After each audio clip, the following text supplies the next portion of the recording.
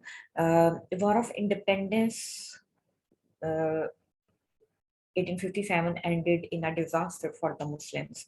The Muslims were in miserable conditions after the War of Independence because he was defeated by the British. This War of Independence brought untold miseries and troubles for the Indian Muslims, and the British also especially targeted to the Muslims after the War of Independence 1857. British were not willing to cooperate with the Muslims and provide any relief to the Muslims, while Muslims also did not accept the British because they considered them as enemy.